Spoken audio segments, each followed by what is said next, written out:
All right, what is up, everybody? This is Brian, either Brian the Toyota guy, Brian the tailgate tour guide, or just Brian Cooper if you're seeing this on my personal Facebook. And I just wanted to check in with everybody. First off, let everybody know that me and my family, we're totally okay. We do live out in the Bethel community, but we are blessed to live where we live. We are really not that far from the river. But thankfully, the river has not affected us. The flooding has not affected us. The storm hasn't affected us in any kind of damage type of way. We were extremely lucky, blessed, fortunate to have kept power throughout the majority of the storm event. We would lose it and then we would gain it back, but usually not more than a few minutes at a time. As of right now, literally, it's what kind of made me want to make this video. We now have internet. Our charter, our Wi-Fi came back on, and we just yesterday gained cell phone back out in our area. And today is Wednesday, October 2nd, and that means that, prior to yesterday, while we did have power and we did have water because we're on a well, we were pretty much in a blackout zone, and we would have to go to Asheville. There might be other areas that had pockets of service, but we'd have to go to Asheville, about 30 minutes down the road, to find a spot with cell service. Thankfully, my work had Wi-Fi as of at least Monday in the last couple days, so I was able to kind of reconnect, see what was going on. But I just wanted to kind of openly talk with everybody. I know there's a lot of people that I know that live locally that are going through this way worse than we ever have with this. There's people that don't live nearby that maybe are just kind of curious what's going on. I posted a video on my YouTube channel, actually a couple videos on a couple different channels, but was not expecting them to blow up like they did. I guess I should have known, but just want to kind of tell my story about kind of how the storm went for me and kind of how everybody's handling things locally. But I was working Thursday. I work at the Fred Anderson Toyota dealership in Asheville, and a normal work day. We had a ton of rain really most of the week. Really, for sure, Wednesday and Thursday, we had a ton of rain. Thursday especially, we had, I think, 6 to 8 inches of rain or something like that just in that one day, which is a pretty significant amount, and in a short time, that is. But and we started to have some flooding. People were talking about the hurricane. Helene hadn't even hit the coastline. And to be fair, we always have a threat of flooding. I mean, every single storm that comes through, you always have storm watches and storm warnings and all these things. And we're lucky that 9 times out of 10, it doesn't add up to much. There might be like a small localized problem that has the weather. So I think me and most people kind of went into this thinking it was going to be pretty much a normal storm for us. So Thursday I get off work. I hear there's some flooding in Biltmore Village, things like that. So I head downtown just to kind of check out like what's going on. Obviously, I like to kind of be in the know. I guess it's the journalist background in me that just has to know what's going on and try to share it with people. But I see there's a couple roads closed around Biltmore Village and a couple, localized spots that are having flooding. I think I'd got there after the waters had come down a little bit from what I'd seen and heard in the Biltmore Village area that had some water Thursday, but was thankfully unimpressed with the flooding. It was not as bad as I thought it was going to be, and so that gave me some confidence that, the next few hours with the storm, if the water's already going down, we're probably going to be okay. Like if we get a little bit more flooding, it's probably not going to be as bad as it was, or it might only get as bad as it was just a few hours beforehand since the water was already going down. We've been having a pretty dry summer, honestly, with only a recent spout of rain. So I think that puts you in a mindset as well that, well, it's been so dry, the rivers are so low, the ground's not been saturated, we should be fine. It's just some good rain we're going to get. Well, I wake up Friday morning, everybody's talking about the storm. We were, about 6 or 7 o'clock in the morning. The storm was already on land. It was working its way up to the coast. We were in the last basically 2 to 3 hours of the brunt of the storm hitting us. And, where we live, our crawl space was definitely flooding, but it always floods. I mean, our crawl space already had a sump pump in this house from probably years before we ever bought it. It kicks on automatically. It's a very hands-off procedure, and it just gets water in, pumps it out. It's nothing. So that would have been going off all night long. So really hadn't been sleeping a whole lot. You could hear the thunder and you could hear the wind and stuff like that from the storm, but didn't think it was that bad. There's some tech going on with work. Are we open? No, we're going to open at 10. So I'm like, well, before I know if I'm going in at work or not, I want to go out and see what's going on. So knowing that I live right down the Pigeon River, I wanted to go check Jukebox Junction. This is kind of like the behind the scenes on the video that I put up, but I wanted to go check on Jukebox Junction because I know the bridge is there. And I was like, depending on what I see at that water level will tell me what I need to know for the rest of the water as it floods down towards Canton, on if I can get out, what the water's like, if the flooding's that bad, if I should go in, like all the kind of questions you have going on in your head. So I pull out of my house. It's still pouring rain. I mean, it's still raining heavily, like I said, in the last kind of couple hours of the storm. So it's definitely coming down. And as I pull up the end of my road, I'm getting ready to take a right, and I noticed that there was a Haywood County Sheriff deputy, right by the elementary school that had already closed the road. And they closed the road going our direction, which tells me that the problems aren't that way, it's that way. So instead I hang a left, and basically as soon as I turn on to the main road that goes from our house into downtown Canton, I knew instantly that the flooding was way worse than I was expecting, and as I would find out, way worse than anybody was expecting. But I take a left, and we have, thankfully, a lot of farmland between us and the river. I mean, like a lot. There's thousands of acres of farmland here, and I could see water. And I don't mean like standing water, like it had puddled up and got to that point. There was flowing water. The river was in the fields right next to my house. And so I go not even a mile, maybe 3/4 of a mile or so down the road, and it doesn't take me long to find that there is no road. Well, the road is there. I should back up. The road is there, but completely underwater. Wells Road, which was in my video, was completely underwater, unpassable. Not even to the point where I would even feel close to fording it, especially with the sheer amount of water pressure, the force of the water coming across. And it was flooding, starting to sink up a house, which I would find out there was plenty of other houses that were underwater at that time. I just couldn't see them. But I could not go into Canton, completely underwater the way there. So I doubled back to go back towards Jukebox Junction, which was the original plan. I get to Jukebox Junction, and I can see that the water is up to the bridge. The actual restaurant from Jukebox Junction is not underwater, but completely under, like the water's underneath the building. And could not go on to 110, which is another kind of back road for us, way to get back into Canton. Crusoe, they had it blocked off. I talked to the guys there. It's completely underwater. I would later try to go up to Lake Logan, kind of north of here. And that was completely underwater. And there was one way out towards Waynesville that had two roads to get me there that kind of intersect together. One of them was completely underwater, unfordable. The other one was underwater, but enough that you could get across, but still kind of sketchy. Like I would have done it in a car. And so I was like, all right, I'm pretty confident we could at least get out. So I run back to the house, I grab my family because I'm like, hey, I don't know what the situation is. I don't know how long this is going to be, but you guys should probably come take a look and see what our neighborhood looks like.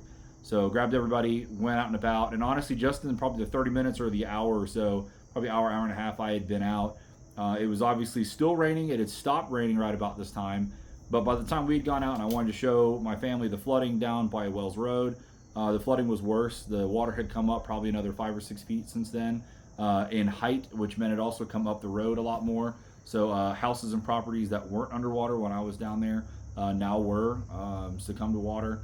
It was just getting worse and worse, man.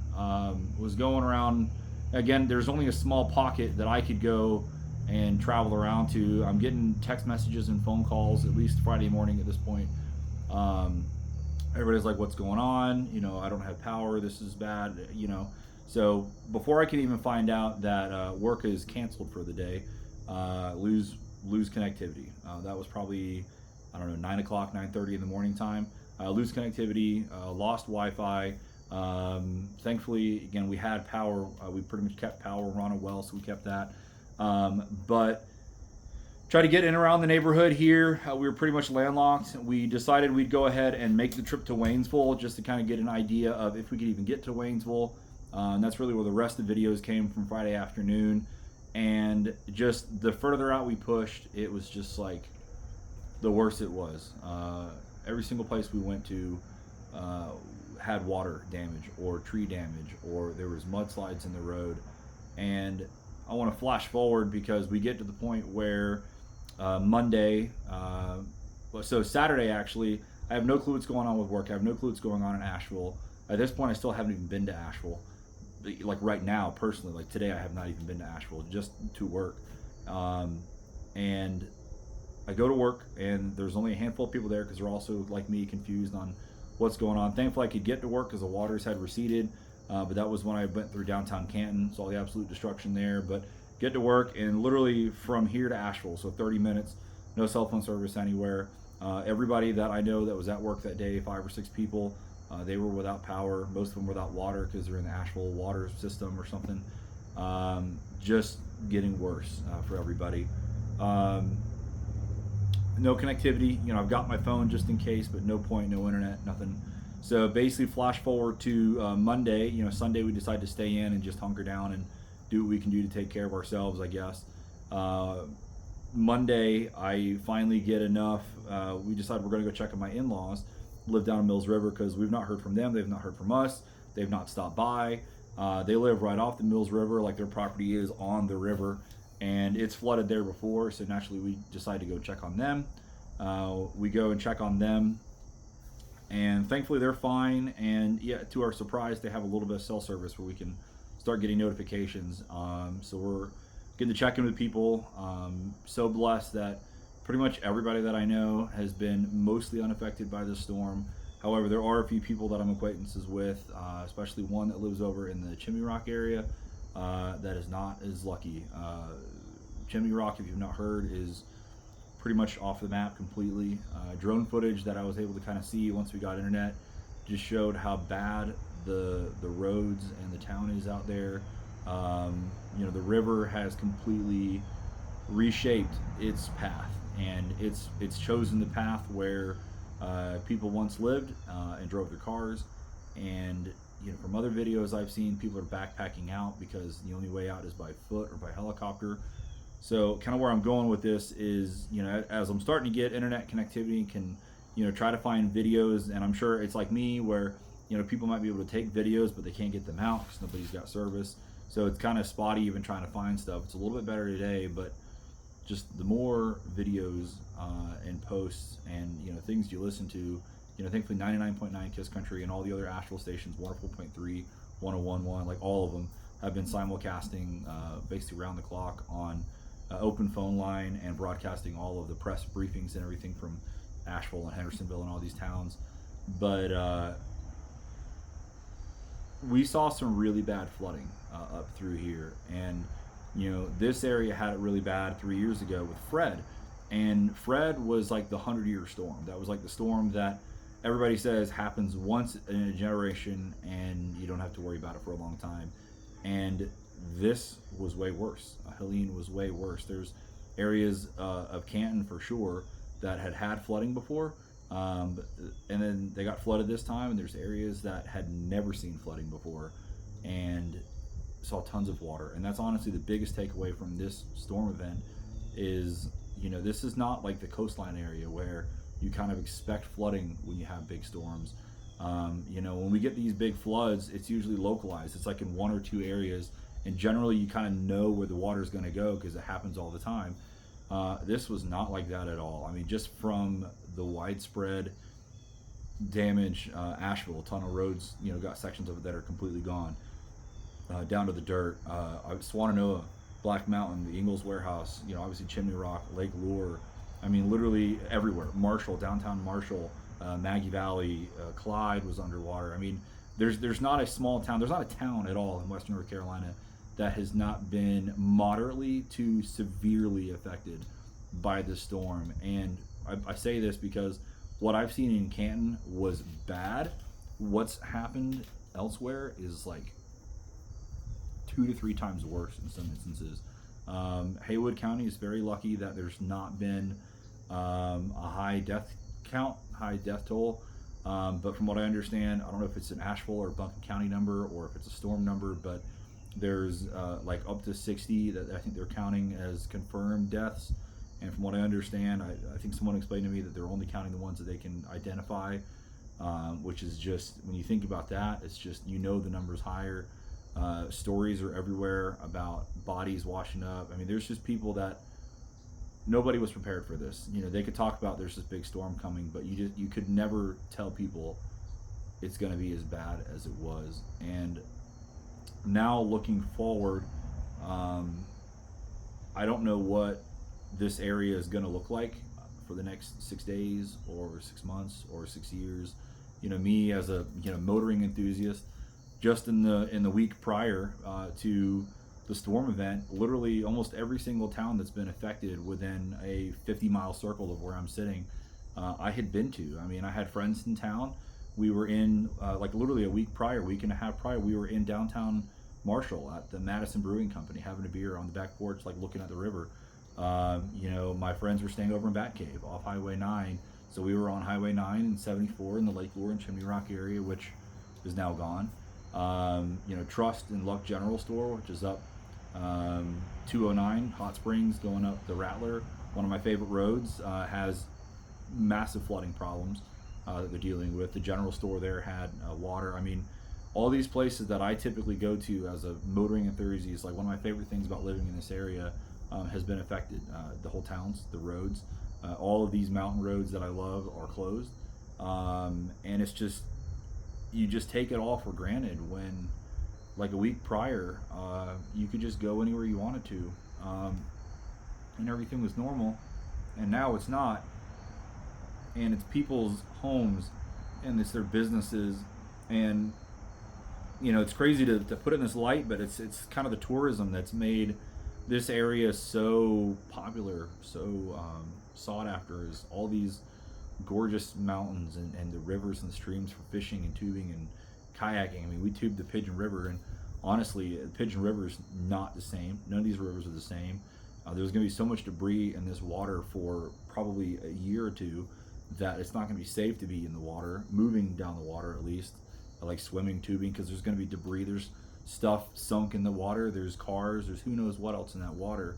Towns are completely inaccessible. People's talking about it's been a slow response to get, money and food and supplies in. You can't get to this area. Up until today, or yesterday rather, you couldn't even get into Asheville except for one direction from 26 basically south, going from Charleston up. 40 was closed both directions. 40 is now open east, thankfully, but west towards Tennessee is closed. I don't think, if you don't live in this area, I just don't think you could fully understand how serious this event is. Like, this is right up there with something like Katrina, and it's crazy because I've lived through the fires, not here personally, but like saw the aftermath of the fires over in Gatlinburg and Pigeon Forge and the destruction that did. And I thought that was one of the worst things that I'd ever seen. I've been to hurricane state active duties with the National Guard out east, and seen some horrible devastation, horrible flooding, but nothing has topped what I've personally seen here and what I know people are experiencing out in other areas of Western North Carolina. It's just like an unfathomable event. And again, we are so blessed living where we are.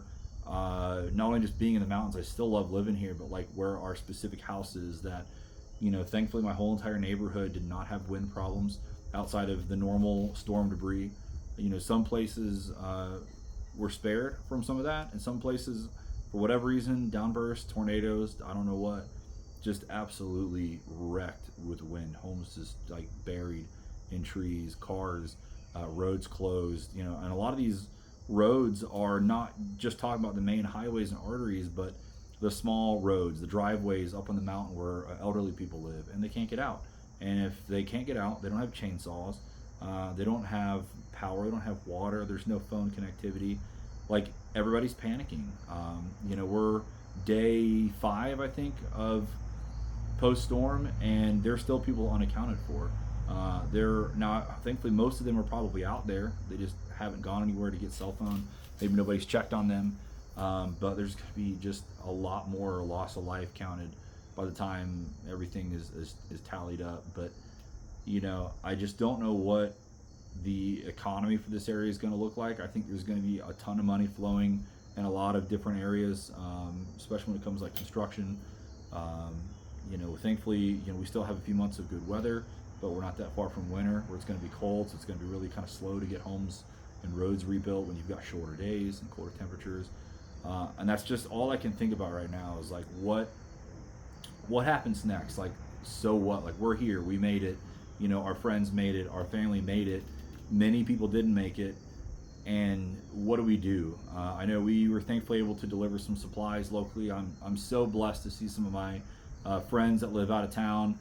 Just so proud of them for getting together. Tyler Sawyer, Cody Jenkins, just to name a couple. I know there's more. I know there's celebrities that are sending in things, and I'm so blessed to know the people that are going out there and trying to help people that live out of state. I mean, Jamie Dorsett's calling me. He's wanting to bring the whole truck and trailer up of stuff. So if you guys are watching this, I'm really proud of what you guys are doing. Definitely in need. Just don't get in the way of people. Don't get hurt, and don't drive on roads that shouldn't be driven on. Normal stuff there. But there is so much work to do over the next few weeks, few months, and I think the one thing that I don't know if it's getting talked about a whole lot is when you're someone like us and our family that are so lucky to have the luxuries that we have. Like, now we even have internet. I mean, stopped my friends of mine earlier just to unload some furniture that got soaked by water in their basement, and while we were there just today, they were finally getting power back, and they got phone back yesterday, same as us. And it's just like, we have it so good here. You get survivor's guilt. You start feeling like, well, we didn't get it so bad, why are we so lucky? Like, you feel guilty, and it sounds so stupid to even say it, but it's the absolute truth. You just, and I know I'm not the only one. I've talked to other people today that have kind of had that same thing, and I know for me, it's like, I don't know what the next 6 weeks, so I don't know when I'm going back to work, but I do know that I want to figure out what my piece of this is. I know I'm speaking for my whole family here. My wife wants to help. We've been able to work with our dealership. It's been doing a ton of outreach for employees. Honestly, huge shout out to Anderson Automotive Group. They have done phenomenal things to take care of employees. I think every single one of us can complain about our jobs, and complain about this, and complain about the car market, and complain about interest rates, and complain about customers that can suck, or who knows what, but none of that matters right now. The company has stepped up, and they're taking care of people. People are getting paid, people are getting fed. We're given an opportunity we can help out in a small way there too.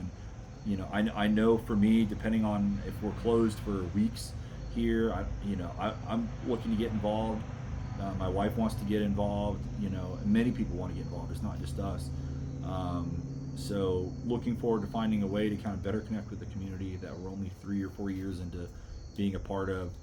But yeah, I mean, I really wanted to kind of get some of the stuff off my chest. I was wanting to make like a Facebook post just to kind of check in with everybody, because I've just been kind of busy the last few days.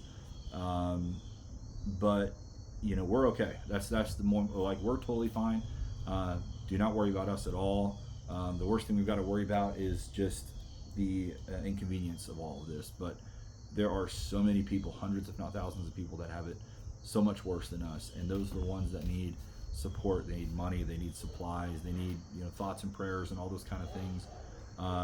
Many of these people don't have flood insurance because they've never needed it. They've never had floods there. They're not in a floodplain. A lot of people aren't even near the river. Some of them are a quarter or a half mile away from the river, and they've had problems where tributaries, stuff would run off the mountain, and now they have a stream or a creek in their backyard that didn't exist before after a mudslide.